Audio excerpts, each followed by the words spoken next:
अब म S curve method भन्छु है। हामीलाई सुरुमा एस कर्व मेथड र सुपरपोजिसन मेथड युज गर्ने एउटा तरिका हुन्छ, कसरी चुज गर्ने भन्ने एउटा तरिका हुन्छ है। अब यदि हामीलाई डी ड्यास आवर र डी ड्यास भनेको हामीलाई कति आवर रिक्वायर्ड छ र डी आवर भनेको हामीलाई गिभन आवर भयो। अब डी आवर भन्दा डी ड्यास आवर ठुलो भयो भने हामीले सुपरपोजिसन सजिलो हुन्छ, किनभने जोड्दै जोड्दै लगेर हामीले डी ड्यास भनेको ठुलो आवरमा लान सकिन्छ। तर सुपरपोजिसन ठुलो हुँदैन, के गर्नुपर्छ भने इफ त्यो हामीले रिक्वायर्ड ड्युरेसन डी ड्यास भयो, गिभन ड्युरेसन डी भयो। अब डी ड्यास बाई डी गर्दाखेरि अब यहाँ नम्बर 2.5 आयो भनेको मतलब चाहिँ यदि डी भनेको यसको यानको भ्यालु भनेको रियल नम्बर 0 1 2 3 4 5 यस्तो आयो भने चाहिँ हामीले युज गर्नु पर्यो कुन भन्दाखेरि सुपरपोजिसन, किनभने त्यही सजिलो हुन्छ। तर यदि फ्र्याक्सन नम्बर यस्तो डेसिमल नम्बर आयो भने चाहिँ हामीले एस कर्व युज गर्छौँ। एस कर्वको फाइदा के हुन्छ भने एस कर्व चाहिँ डेसिमल नम्बरको लागि नै हुन्छ, अनि अघि जुन हामीले सुपरपोजिसनमा युज गर्थ्यौँ नि 2 3 4 5 त्यस्तोको लागि पनि युज हुन्छ। दुईटै केसमा एस कर्व युज गर्न सकिन्छ। तर सुपरपोजिसन चाहिँ हाम्रो एउटा मात्रै केस भनेको चाहिँ डी ड्यास चाहिँ ठुलो हुनु पर्यो डी भन्दा, अनि यो चाहिँ रियल नम्बर होल नम्बर जस्तो 2 3 4 5 यस्तो आउनु पर्यो। त्यो भयो भने बल्ल हामीले सुपरपोजिसन युज गर्न पाइन्छ। अब यो क्वेसनमा हामीलाई गिभन कति छ 5 आवर ड्युरेसन छ, अनि रिक्वायर्ड 5 आवर छ, गिभन 2 आवर छ। अब यो 2.5 फ्र्याक्सन भन्छ, यसमा सुपरपोजिसन लाउन मिल्दैन। त्यही भएर अब हामीले यसलाई एस कर्वबाटै गर्छौँ। एस कर्वमा अब हामीलाई यसरी क्वेसन दिएछ, यो क्वेसन हैन, यो क्वेसनमा चाहिँ अब हामीलाई युनिट हाइड्रोग्राफ र टाइम दिएछ। अब युनिट हाइड्रोग्राफ र टाइमलाई त सर्लक्क टेबलमा हाल्ने, टाइम भनेको क्वेसनको अनुसारले युनिट हाइड्रोग्राफ पनि सर्लक्कै। अब हामीले S curve Edison S1 S2 बाट चाहिँ 5 आवर युनिट हाइड्रोग्राफ जुन हामीलाई रिक्वायर्ड छ त्यो निकाल्नुपर्छ। कसरी निकाल्ने त, हामीले एस कर्व र S1 कर्व एकैचोटि फिल गर्नुपर्छ, त्यसपछि S2 अनि 5 आवर युज गर्ने। अब यस कोलमको नाम दिउँ, यो टी आवर भनेको ए भयो, युनिट हाइड्रोग्राफ भनेको बी भयो, एस कर्व भनेको सी भयो कोलम, S1 भनेको डी, S2 भनेको ई सपोज, अनि यो भनेको एफ भयो है। अब यसलाई कसरी गर्ने त, अब सुरुमा एस कर्व भनेको के हुन्छ भने एस कर्व एडिसनमा एस कर्व एडिसन भनेको कस्तो भने यदि अब यो एउटा युनिट हाइड्रोग्राफ भयो, अर्को युनिट हाइड्रोग्राफ भयो। अब एस कर्व भनेको चाहिँ यसरी हो भने यसरी आएको हुन्छ, यो यसको सिधा हुन्छ नि, यहाँसम्म केही जोडेको हुन्न यो डी आवर इन्टरभलमा, त्यसपछि चाहिँ केही जोडिने हो। यो कुरा धेरै थ्योरी घुमाउनु भन्दाखेरि म सिधै कसरी सम्झिने भन्दैन चाहिँ यो कस्तो हुन्छ भने एस कर्व भनेको चाहिँ डाइरेक्ट डी आवरको अगाडि लेख्ने। हाम्रो डी आवर भने कति हो 2 आवर भनेपछि 2 आवरबाट सुरु हुनुपर्छ एस कर्व।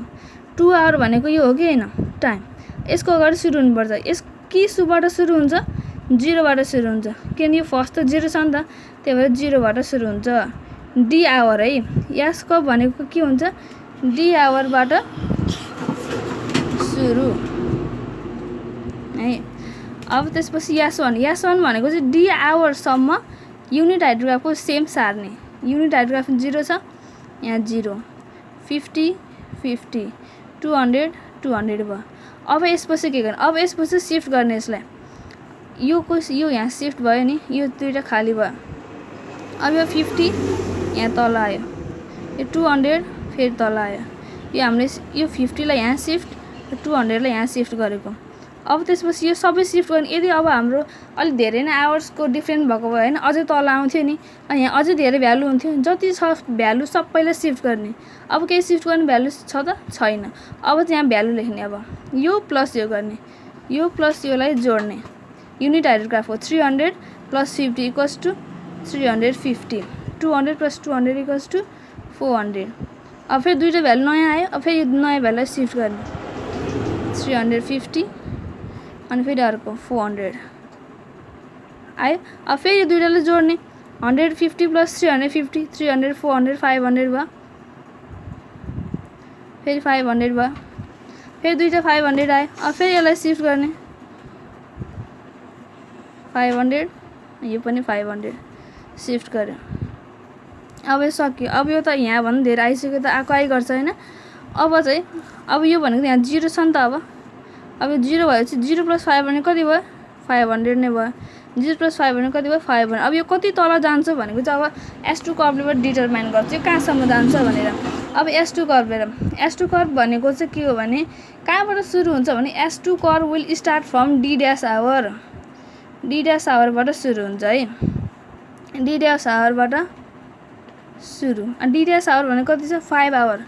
यसमा 5 आवर कहाँ छ यहाँ छ भनेपछि यहाँबाट सुरु। अब के को भ्यालु लेख्ने त भन्दाखेरि S1 लाई ल्याग गरेर लेख्ने। S1 भनेको 0 छ नि सुरुमा। अब यहाँ 0 अनि यहाँ अब सेम सार्ने हो अरु केही गर्नु पर्दैन। सुई सार्दिने 0 50 200 350 400 500 1 2 3 4 र 500 छ। लेख्दै जानु।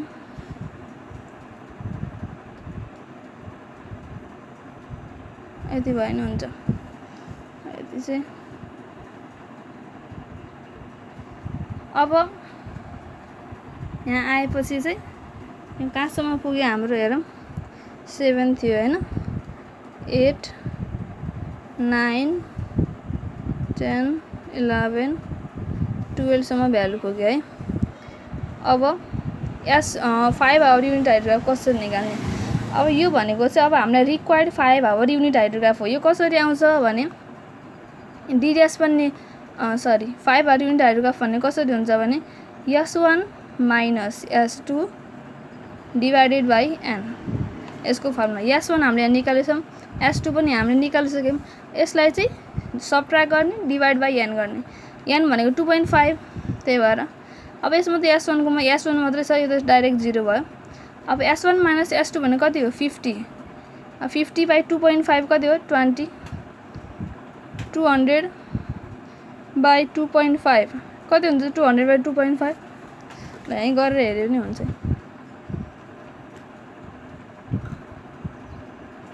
200 बाइ 2.5 80 भयो।